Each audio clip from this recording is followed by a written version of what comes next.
আমার সম্মানিত কৃষক বন্ধু, দেখছেন বড় মরশুমে এই যে ধানের ঠিক গোলায় গোলায় ফোড় বেরিয়ে গেছে আর দিনাকাতের মধ্যে বেরাবে। প্রত্যেকটা ধান গাছে দেখুন প্রায় পেট মোটা হয়েছে, দিনাকাতের মধ্যে বেরাবে। ঠিক আছে, এই সময় যে আপনি কিটা পরিচর্যা করলে আপনার ফলনটা অবশ্যই বাড়বে, আজকের ভিডিওতে আপনাদেরকে জানাবো। এই দেখছেন দিনাকাতের মধ্যেই এগুলো বেরাবে। ঠিক আছে, এখানে একটা রবিন দেখুন, এটাও পেট মোটা হয়ে গেছে, দিনাকাতের মধ্যে বেরাবে। এই যে থোড়মুখী অবস্থায়, অর্থাৎ দিনাকাতের মধ্যে বেরাবে, পেট মোটা হয়ে গেছে, কি কি আমরা প্রয়োগ করতে পারি, হ্যাঁ, সেটাই আজকে আপনাদেরকে জানাবো। আর কিছু জায়গায় দেখছেন একটা দুটো করে ফুল বেরিয়েছে, মুখ ফেটে একটা দুটো জায়গায় বেরিয়েছে। তো অবশ্যই গাছের স্ট্রেংথ যথেষ্ট ভালো রয়েছে। তো এই সময় যে যে খাদ্যগুলো খাবার লাগবে এই বড় মরশুমে, তো সেটিকে আপনাদেরকে জানাবো এই ভিডিওর মধ্যে। আপনারা অবশ্যই দেখবেন। ঠিক আছে, একবারে আমি কথা দিচ্ছি 100% আপনারা রেজাল্ট ভালো পাবেন।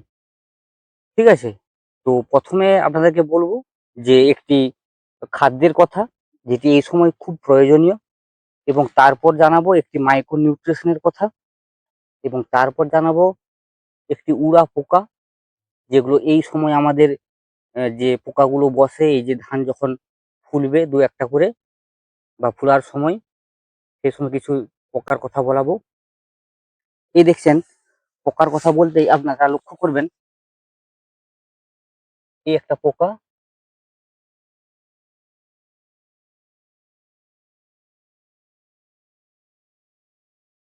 এই যে পোকাটা, এই যে পোকাটা, এটা আমরা গান্ধী পোকা বলি। ঠিক আছে, পোকাগুলো এর মধ্যে চলে আসে, অ্যাটাক করেছে। এই দেখছেন একটা পোকা,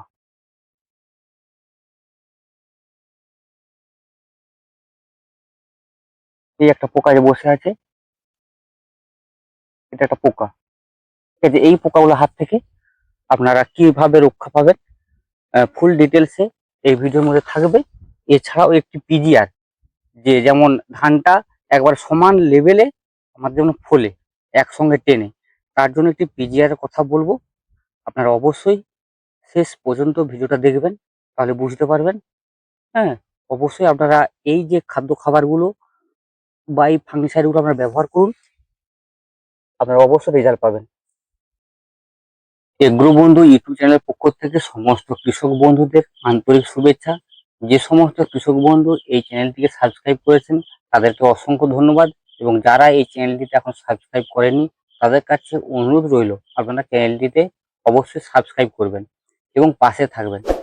কারণ কৃষি রিলেটিভ সমস্ত রকমের ভিডিও আমরা এই চ্যানেলের মাধ্যমে আপনাদের কাছে পৌঁছে দেই, যাতে করে আপনারা ভালো ফলন ফলাতে পারেন। তাই অবশ্যই চ্যানেলটিকে সাবস্ক্রাইব করে রাখবেন এবং পাশে থাকবেন। কৃষক বন্ধু, এই যে যখন বোরো ধান যখন গাছে, যখন ধান গাছের গোলায় গোলায় থোড়, এই সময় অনেক কৃষক বন্ধু কি করে না, ইউরিয়া এবং তার সাথে পটাশ সেচ চাপান হিসাবে ব্যবহার করে। আমি কৃষক বন্ধুকে বলবো আপনারা এই কাজটি সম্পূর্ণ ভুল আপনারা সিদ্ধান্ত নিয়েছেন। ইউরিয়া পটাশ এই সময় আপনারা একবারে ব্যবহার করবেন না। সেক্ষেত্রে আপনারা ব্যবহার করতে পারেন ফসফেট বা ফসফরাস এবং তার সাথে পটাশ। কারণ এই সময় ইউরিয়া যদি আপনারা ব্যবহার করেন, ইউরিয়ার কাজটা কি?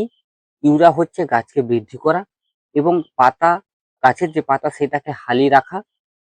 ঠিক আছে, আর হচ্ছে যে ফাঙ্গাস যে গঠিত যে রোগগুলো, সেই রোগগুলোকে নিয়ে আসা। এই হচ্ছে ইউরিয়ার কাজ, অর্থাৎ নাইট্রোজেন। ইউরিয়ার মধ্যে শুধুমাত্র নাইট্রোজেন রয়েছে। ঠিক আছে, আর আমরা যদি এখানে ইউরিয়া ব্যবহার করি, এক্ষেত্রে গাছ বড় হবে। গাছ বড় হলেই এই সময় বৈশাখ, সামনেই বৈশাখ মাস, দিনাকতের মধ্যে বৈশাখের মাস পড়ে যাবে এবং অলরেডি নিম্নচাপ রয়েছে, কালবৈশাখী রয়েছে। তাই গাছকে আমাদের বেশি বাড়িয়ে লাভ নেই। তাহলে আমাদেরকে ব্যবহার করতে ইউরিয়ার পরিবর্তে ফসফরাস বা ফসফেট এবং তার সাথে ব্যবহার করতে পটাশ। এই যে ফসফরাস বা ফসফেট আপনারা ফার্টিলাইজার যে দোকান রয়েছে সেখানেও আপনারা পেয়ে যাবেন, নচেৎ স্প্রের মাধ্যমে আপনাদেরকে জানাবো যে স্প্রের মাধ্যমে আপনারাও ফসফেট বা ফসফরাস এবং পটাশ আপনারা পেয়ে যাবেন। তাই প্রথমে আপনাদেরকে জানাই যে দানা হিসাবে যেটা ফার্টিলাইজার থেকে আমরা পাওয়া যায় সেটা আপনারা এই সময় ব্যবহার করতে পারেন, কোনো অসুবিধা নেই। কিন্তু আপনারা এই যে সময়টা অর্থাৎ শেষ যে চাপান সারটা দেবেন, এখানে কি হয় কি বলুন তো, গাছের বৃদ্ধিটা অনেকটাই হয়ে যায়। অলরেডি এইরকম ছাতির কাছে আমাদের চলে আসে। সেক্ষেত্রে যখন আমরা ওই যে সারগুলো ছড়াবো, আমাদের খুব কষ্ট হয়। ওই সময় আমাদের খুব কষ্ট হয় যখন ছাতির কাছে চলে আসে। কারণ যখন আমরা সার ছড়াবো ঠিক আমাদের ঠিক পজিশন মতো হবে না। তাই সেক্ষেত্রে অনেক চাষী স্প্রের মাধ্যমে যেটা এনপিকে পাওয়া যায়, সেই এনপিকেটাও আপনারা ব্যবহার করতে পারেন। ঠিক আছে? আমরা জানবো যে প্রথমে তাহলে এই যে ফসফরাস এবং পটাশ আমরা ব্যবহার করব, এটা কেন ব্যবহার করব? একটা তো তার তো কোনো রকম কারণ রয়েছে। না বিনা কারণে আমরা তো ব্যবহার করব না। সেই কারণটা কি? দেখুন এই সময় যে গাছের যে মাইক্রো নিউট্রিশন গুলো দরকার হয় বা যে খাদ্য খাবারগুলো দরকার হয়, এই ২ টি মূল খাদ্য খাবার দরকার হয়। এক হচ্ছে ফসফরাস, দ্বিতীয়ত মানে পটাশ। ঠিক আছে? এই যে খাদ্য খাবারগুলো দিলেই অলরেডি গাছ সুন্দর এবং সুস্থ এবং একদম শক্তিশালী থাকবে। ঠিক আছে? আর ফসফরাসের কাজ কি?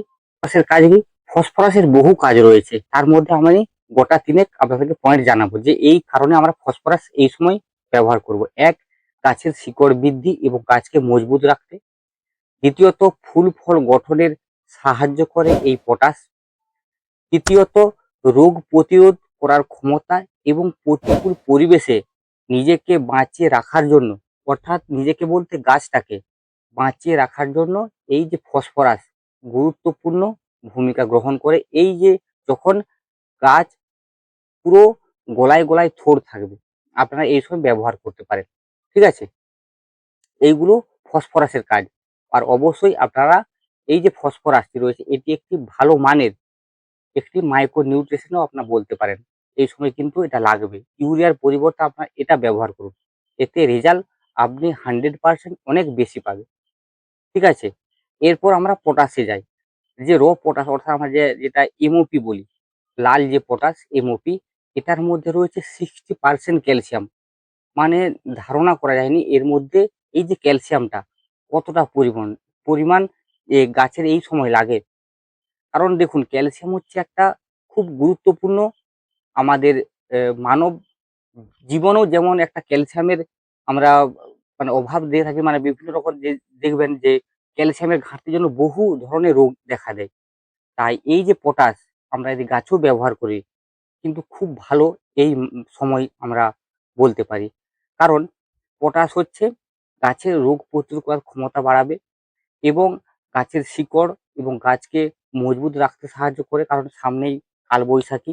অলরেডি ২-১ টা ঝড়-ঝাপটা বৃষ্টি খেয়েছে গাছ। এতে অনেকটা নেতিয়ে গেছে। আপনারা এক্ষেত্রে পটাশ ব্যবহার করতে পারেন। এছাড়াও পটাশের আরো অনেক কাজ রয়েছে। কিন্তু সমস্ত কাজ আলোচনা করলে অনেকটা বড় হয়ে যাবে। তাই আমি হালকা করে আপনাদেরকে জানিয়ে যাচ্ছি। তাহলে আমরা খাবারের দিক থেকে কি গেল যে ফসফরাস বা ফসফেট এবং তার সাথে পটাশ। ঠিক আছে? এবারে অনেক চাষী কি করে এইগুলোকে ছড়াতে অনেক কষ্ট হয় তো, তাই সেক্ষেত্রে আপনারা বিকল্প হিসাবে আপনারা বেছে নিতে পারেন যে এনপিকে অর্থাৎ 0-52-34 অর্থাৎ সেটার মধ্যে রয়েছে নাইট্রোজেন একবারে 0, 0% নাইট্রোজেন, ফসফরাস বা ফসফেট রয়েছে 52% আর 34% রয়েছে পটাশ। আপনারা এটা ব্যবহার করতে পারেন। বহু কোম্পানি রয়েছে, ইফকো রয়েছে, করমন্ডলে রয়েছে, আচ্ছা এগ্রো কেমিক্যালের একটা রয়েছে এগ্রোম্যাক্স, হ্যাঁ? যেটা আমরা ফ্যাটিম্যাক্স যেটা বলা হয়, এগ্রো কেমিক্যালের একটা রয়েছে, আপনারা ওটাও ব্যবহার করতে পারেন। আমার কাছে রয়েছে যেটা সেটা হচ্ছে তোমার এগ্রো কেমিক্যালের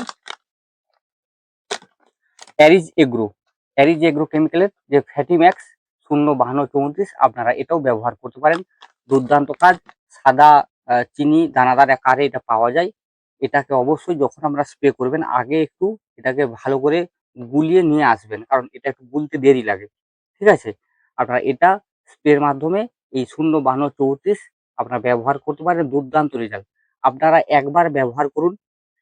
ঠিক আছে? আপনারা দেখতে পাবেন এর রেজাল্টটা কি। প্রত্যেক ড্রামে আপনারা ব্যবহার করতে পারেন 50 থেকে 60 গ্রাম হারে। বেশি পরিমাণে পড়ে গেল পাতাটা চুঁইয়ে দিবে। তাই প্রতি ড্রামে 50 থেকে 60 গ্রাম আপনারা হারে ব্যবহার করবেন এই 05234টি খাদ্যর জন্য। মানে একবারে প্রথম থেকে শেষ পর্যন্ত ধানের যে জীবন দশা, প্রথম থেকে শেষ পর্যন্ত যে জীবন দশা, সেই জীবন দশায় অনেক চাষি জানেই না যে বোরনের কি কাজ। খুব কম সংখ্যক কৃষক জানে যে বোরনের কি কাজ। ঠিক আছে, তাই আপনাদেরকে অবশ্যই আজকে জানাবো যে বোরন এই সময়, এই যে যখন দু একটা করে ফুলবে বা ফুলে গেছে বা একবার ধরা থোড় যেটাকে আমরা বলি, বা গলায় গলায় থোড়, বোরনের যে কি কাজ সেটা আপনাদেরকে জানাবো। তো এই যে বোরনটা আপনারা অবশ্যই ব্যবহার করবেন এই 05234-এর সাথে। বোরন প্রতি গ্রামে আপনারা 20 ml হারে, সর্বোচ্চ 20 ml হারে দিলেই অস্থির, আর কোনো অসুবিধা নেই। তাহলে এই যে বোরন, এই বোরনটা কি কাজ করে? এক হলো গাছের যে পরাগরায়ন, কারণ এই সময় পরাগরায়ন প্রক্রিয়াটাকে ভালো করতে হবে। যদি পরাগরায়ন প্রক্রিয়া যদি ভালো না হয়, এক্ষেত্রে ধানের চিটে আসবে। ঠিক আছে, পরাগায়ন প্রক্রিয়াটাকে ভালো করবে। দানা গঠন করতে এই বোরনের কিন্তু দুর্দান্ত কাজ রয়েছে। এছাড়াও গাছের যে শর্করা পরিবহন কে করবে? এই যে বোরন প্রত্যেকটা ধানেকে কি হচ্ছে খাদ্য পাঠাবে, অর্থাৎ গাছের যে খাবার, ধানের যখন চাল পাবে সেই যে শর্করা খাবারটা সেটা গাছকে প্রত্যেকটা জায়গাকে পাঠাবে, এই হচ্ছে বোরন। তাই আপনারা এই অন্তত জীবন দশায়, শেষ জীবন দশায় আপনারা বোরন কম করে প্রত্যেক গ্রামে আপনারা 20 গ্রাম হারে বোরনটা অবশ্যই মেশাবেন। এর সাথে আমরা একটি উড়া পোকার ওষুধ বা চুষে খাওয়া যে সমস্ত পোকা বা সেকিং পোকা যেগুলো হয়, সেগুলোর একটি মেডিসিন বা বিষ আমরা প্রয়োগ করব এই সময়।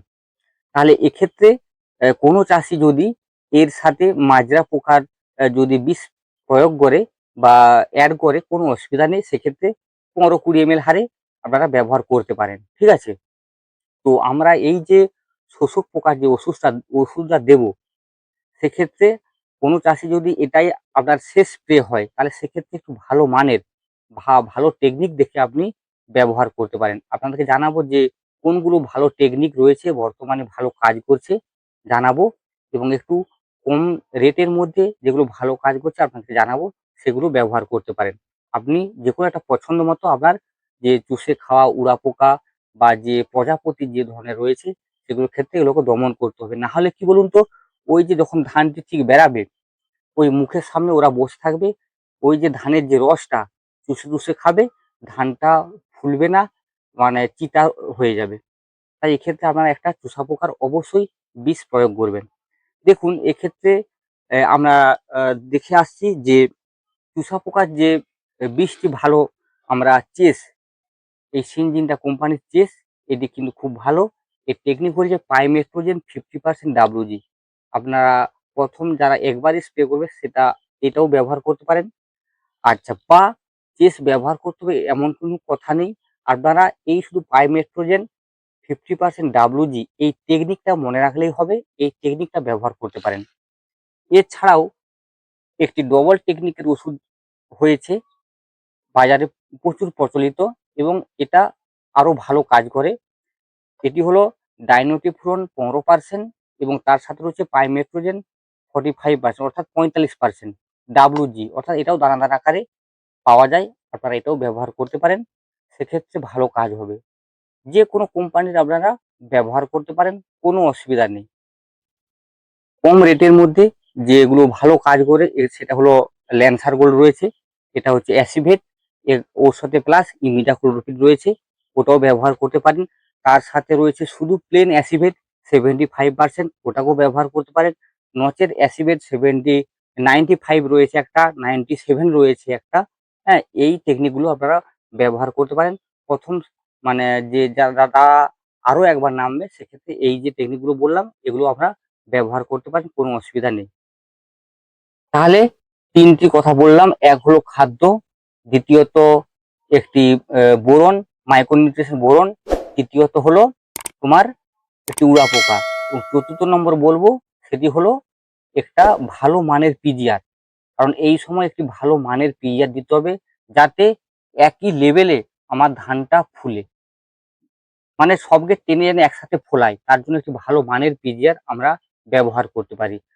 তারই মধ্যে কম রেঞ্জের মধ্যে সবথেকে একটা ভালো হচ্ছে যে করমন্ডল কোম্পানির ফ্যানটাক। করমন্ডল কোম্পানির ফ্যানটাক, ওটাতে রয়েছে অ্যামাইনো অ্যাসিড। আপনারা ওটা ব্যবহার করতে পারেন। একসঙ্গে ধানটা ফুলতে সাহায্য করে। ঠিক আছে? যদি কারো কোনো চাষির ফ্যানটাক যদি না পছন্দ না হয়, ঠিক আছে? অর্থাৎ এটা কিন্তু ডোজ বেশি করবেন না। তাহলে কি হয়? ধানটা ফেটে যাওয়ার সম্ভাবনা রয়েছে। অর্থাৎ এটা খুব অ্যামাইনো অ্যাসিড। হ্যাঁ? আর কোন চাষি যদি ফ্যানটাক না ব্যবহার করে, সেক্ষেত্রে এই যে পিআই কোম্পানির বায়োভিটা এক্স, এটা আমার পছন্দ। খুব একটা ভালো মানের একটা পিজিআর। ৬০ রকমের মাইক্রো নিউট্রিশন দিয়ে তৈরি। আপনারাও এটাও ব্যবহার করতে পারেন। এই যে যখন একবারে ২-১ টা করে বেরাইছে বা দিনাগতের মধ্যে বেরাবে, অর্থাৎ গলগলা থোড় যে অবস্থায়, সে অবস্থায় ব্যবহার করলে একই লেভেলের ধানটা ফুলবে, আপনাদের সুবিধা হবে। তাই একটা ভালো মানের পিজিআর আপনারা অবশ্যই ব্যবহার করতে পারেন। এছাড়াও রয়েছে সিনজিন্টার ইসাবিয়ান, আপনারা সেটাও ব্যবহার করতে পারেন। অ্যাসিবিয়ানটা আপনারা প্রতি ড্রামে ৩০ ml হারে ব্যবহার করবেন। আর বায়োভিটাটাও আপনারা ব্যবহার করবেন প্রতি ব্যারেলে ৩০ ml হারে। ঠিক আছে? আরেকটি কথা বলি, যে সমস্ত কৃষক বন্ধু আপনারা কাঁচথুর অবস্থায় ফাঙ্গিসাইড ব্যবহার করেছেন, আপনারা এক্ষেত্রেও ব্যবহার করতেও পারেন, না করতেও পারেন। কোনো জোর জবরদস্তি নেই। গাছের কন্ডিশন দেখে আপনারা ফাঙ্গিসাইডটা ব্যবহার করতে পারেন। ফাঙ্গিসাইড ব্যবহার করলে গাছ যত আপনার সুস্থ থাকবে, ফলনটা তত ভালো হবে। তাই আপনারা ফাঙ্গিসাইডটা ব্যবহার করতেও পারেন, নাও করতে পারেন, যদি আপনারা কাঁচথুর অবস্থায় দিয়ে থাকেন। আর যদি কোনো চাষি দিয়ে না থাকেন, সেক্ষেত্রে আপনারা ফাঙ্গিসাইডটা ব্যবহার করতে পারেন। কোনো অসুবিধা নেই। তো চাষিদেরকে একটাই কথা বলবো, প্রত্যেকটা মেডিসিনকে আলাদা করে গুলবেন। তারপর ড্রামে জল দেবেন। তারপর প্রত্যেকটা ওষুধ পরকে পর ড্রামে ঢালবেন। কারণ একসাথে ওষুধগুলো দিয়ে দিলে কোন ওষুধের কি বিক্রিয়া রয়েছে সবগুলো এক।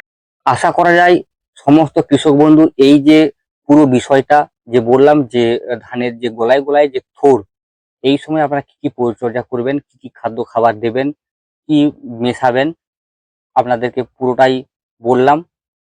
যদি কোনো কৃষক বন্ধুর বুঝতে অসুবিধা হয়, আপনারা কমেন্ট করতে পারেন। আর যদি ভিডিওটা ভালো লাগে, অবশ্যই একটি লাইক করবেন। যদি কোনো কৃষক বন্ধুর তার জমিনের কোনো রকম সমস্যা হয়, আমাকে এই কমেন্টের মাধ্যমে জানাতে পারেন। আমি আমার সাধ্যমতো আপনাদেরকে সমাধান দেওয়ার চেষ্টা করব। ঠিক আছে? আজ এই পর্যন্তই। পরবর্তী ভিডিও আবার দেখা হবে। সবাই ভালো থাকবেন, সুস্থ থাকবেন।